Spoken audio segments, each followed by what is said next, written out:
Imam Mahdi ialah seorang muslim berusia muda yang akan dipilih oleh Allah Subhanahu wa taala untuk menghancurkan semua kezaliman dan menegakkan keadilan di muka bumi sebelum datangnya hari kiamat.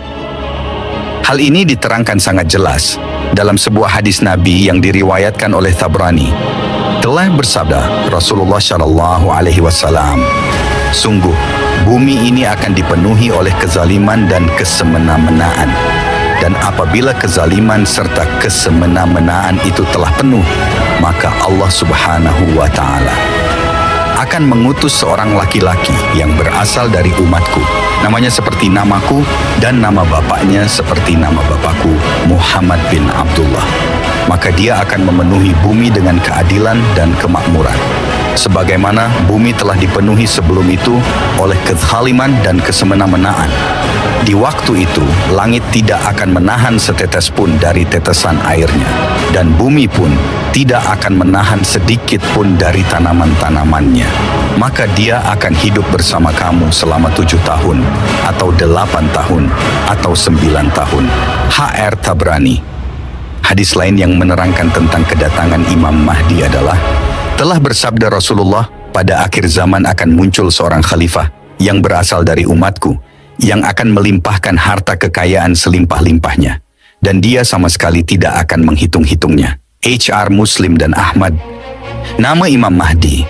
Imam Mahdi sebenarnya adalah sebuah nama gelaran, sebagaimana halnya dengan gelar khalifah, Amirul Mukminin dan sebagainya. Imam Mahdi dapat diartikan secara bebas dan bermakna pemimpin yang telah diberi petunjuk. Dalam bahasa Arab kata, imam ialah pemimpin, ataupun Mahdi ialah orang yang mendapat petunjuk. Nama Imam Mahdi sebenarnya seperti yang disebutkan dalam hadis di atas, dia bernama Muhammad, seperti nama Nabi Muhammad Shallallahu Alaihi Wasallam. Nama ayahnya pun sama seperti nama ayah Rasulullah, yaitu Abdullah. Nama Imam Mahdi sama dengan Rasulullah Shallallahu Alaihi Wasallam, yaitu Muhammad bin Abdullah.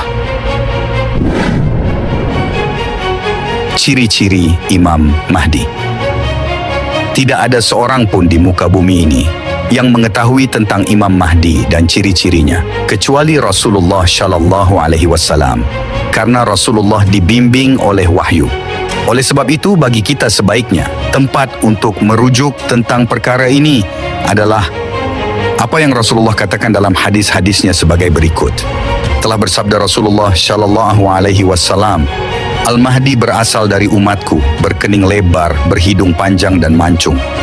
Dia akan memenuhi bumi ini dengan keadilan dan kemakmuran, sebagaimana bumi ini sebelum itu dipenuhi oleh kezaliman dan kesemena-menaan. Dan umur kekhalifahannya berumur 7 tahun. HR Abu Daud dan Al-Hakim. Telah bersabda Rasulullah Shallallahu Alaihi Wasallam, Al-Mahdi berasal dari umatku, dari keturunan anak cucuku. HR Abu Dawud, Ibnu Majah, dan Al-Hakim. Kemunculan Imam Mahdi. Kemunculan Imam Mahdi bukan kerana kemauan Imam Mahdi itu sendiri, melainkan kerana takdir Allah Subhanahu wa taala yang pasti berlaku.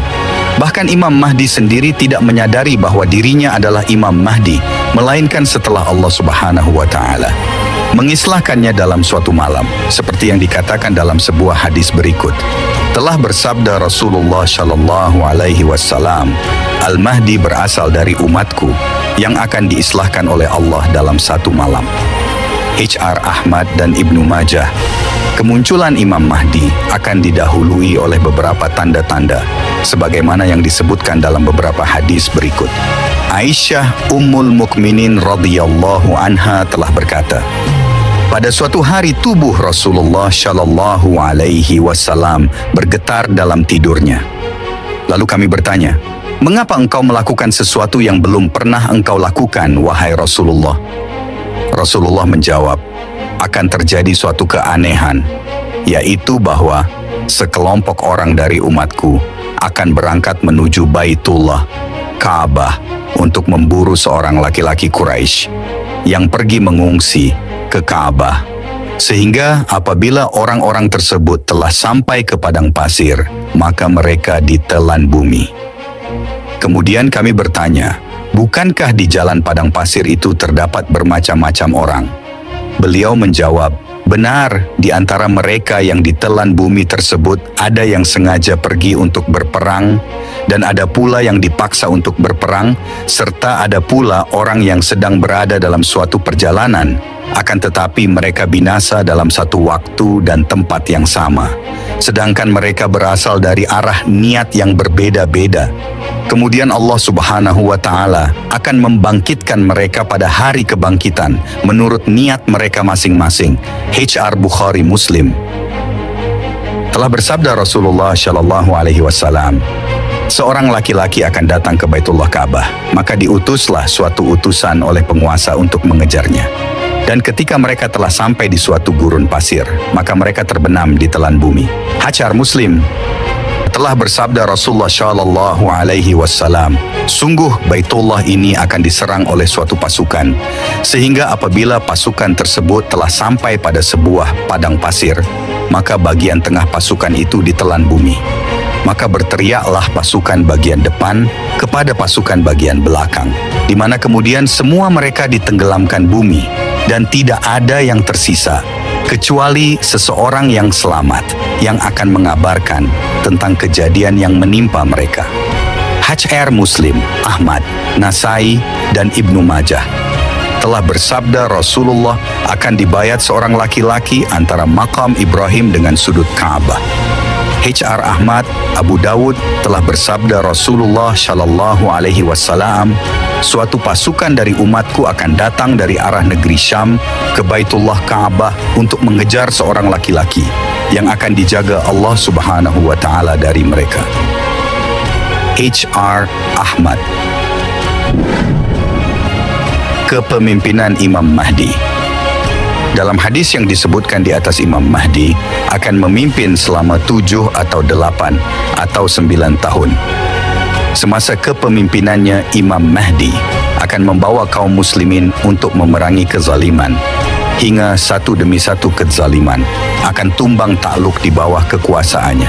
Kemenangan demi kemenangan yang diraih Imam Mahdi, dan pasukannya akan membuat murka raja kezaliman Dajjal, sehingga membuat Dajjal keluar dari persembunyiannya dan berusaha membunuh Imam Mahdi serta pengikutnya. Kekuasaan dan kehebatan Dajjal bukanlah lawan tanding Imam Mahdi. Oleh karena itu, sesuai dengan takdir Allah Subhanahu wa Ta'ala, maka Allah akan menurunkan Nabi Isa dari langit yang bertugas membunuh Dajjal. Imam Mahdi dan Nabi Isa akan bersama-sama memerangi Dajjal dan pengikutnya hingga Dajjal mati ditombak oleh Nabi Isa di pintu Lod dalam kompleks Al-Aqsa. Ada disebutkan dalam Atsar kata-kata sahabat yang menerangkan tanda-tanda sudah dekatnya kemunculan Imam Mahdi. Menurut riwayat, apabila sudah dekat kedatangan Imam Mahdi, akan banyaklah terjadinya peperangan, bencana, dan kekacauan. Pada masa itu nanti semakin banyaklah terjadi pembunuhan dan peperangan. Orang mau bunuh-bunuhan sesama kaum sendiri karena masalah yang remeh. Antara satu kumpulan dengan kumpulan yang lain, begitu juga dengan negara lain berperang karena masalah yang kecil. Bencana semakin banyak seperti gempa bumi, letusan gunung berapi, angin puting beliung, banjir dan sebagainya. Begitu juga dengan penyakit, semakin banyak jenis penyakit dan semakin ramailah manusia yang berpenyakit. Menjelang datangnya Imam Mahdi ini, akan muncullah api yang besar dari arah masyrik, tempat terbenamnya matahari, dan menerangi seluruh ufuk selama 3 malam. Pada masa itu juga nanti, lengkaplah orang-orang yang mengaku dirinya sebagai nabi, seramai 60 orang. Masa itu tenggelamlah kampung-kampung di negeri Syam. Akan datang angin yang hitam yang menyebabkan ramai manusia yang mati. Sungai Furat di Irak akan melimpah yang menyebabkan kota Kufah tenggelam. Akan terdengar suara seruan dari langit. Suara itu dapat didengar oleh seluruh manusia yang ada di dunia. Dan yang paling mengherankan lagi, suara itu dapat difahami oleh semua orang. Ini karena semua orang mendengar panggilan itu dalam bahasa sendiri. Bangsa Arab mendengarnya dalam bahasa Arab. Bangsa Melayu akan mendengarnya dalam bahasa Melayu dan lain-lain. Pada masa itu juga, terdengarlah suara pada tengah malam bulan Ramadan yang menyebabkan semua orang yang tidur terbangun. Banyak pembunuhan dan banyak peperangan berlaku, sehingga akan banyak darah mengalir di jalan-jalan raya. Orang semakin berani berbuat jahat, tidak kira tempat dan waktu. Pada masa itu nanti, yang diangkat menjadi pemimpin terdiri daripada orang-orang jahat. Pemimpin jahat dan orang yang dipimpin pun sama-sama jahat. Dalam sebuah hadis ada menyatakan bahwa manusia pada zaman itu yang beriman pada petangnya, tetapi esoknya sudah menjadi kafir. Bukan berarti petangnya dia Islam, tetapi esoknya Yahudi atau Nasrani. Maksudnya di sini banyaknya orang nanti akan kafir nikmat. Apa-apa saja yang dikaruniakan oleh Allah Subhanahu wa Ta'ala tidak disyukuri dan tidak digunakan di jalan yang diridhai Allah. Menjelang turunnya Imam Mahdi, dikatakan tentara dari Turki akan datang ke Jazirah Arab. Mereka datang untuk menakluki tanah-tanah Jazirah Arab. Mereka bunuh pemimpin-pemimpin dan mereka kuasai daerahnya. Dalam keadaan dunia yang huru-hara itu, muncullah Imam Mahdi. Beliau datang untuk meneruskan perjuangannya Nabi Muhammad SAW untuk mengatasi kekalutan di muka bumi ini.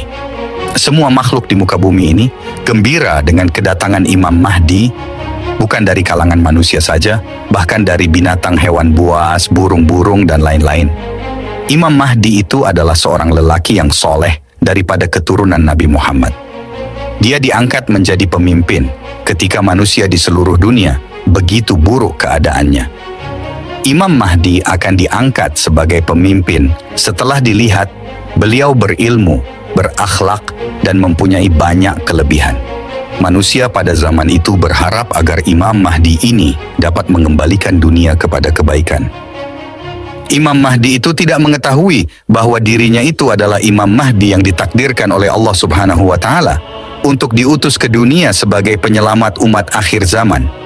Begitu juga dengan umat akhir zaman, tidak tahu bahwa orang yang diangkatnya itu adalah Imam Mahdi. Imam Mahdi ini akan diketahui adalah Imam Mahdi apabila dia telah memegang pimpinan. Beliau akan menunjukkan perilaku yang baik, mengajak manusia ke arah kebaikan dan mencegah kemungkaran. Mengapa manusia yang sudah begitu lama bergelimang dengan dosa mau diajak kepada kebenaran? Keadaan ini samalah seperti zaman jahiliyah dulu sebelum kedatangan Rasulullah. Rasulullah datang menyeru kepada Islam, orang akan mengikutnya. Walaupun baginda terpaksa menghadapi penderitaan dan kesusahan yang dahsyat, keadilan dapat ditegakkan di zaman Rasulullah. Karena masyarakat yang baik dan beriman kuranglah malapetaka dan musibah yang menimpa mereka. Bahkan rahmat Allah datang bagaikan air yang melimpah ruah, tak terkata nikmatnya. Umat akhir zaman, setelah dunia aman makmur kembali seperti zaman kegemilangan Islam satu masa dulu, maka pada masa itulah, tahulah mereka bahwa pemimpin mereka itu adalah Imam Mahdi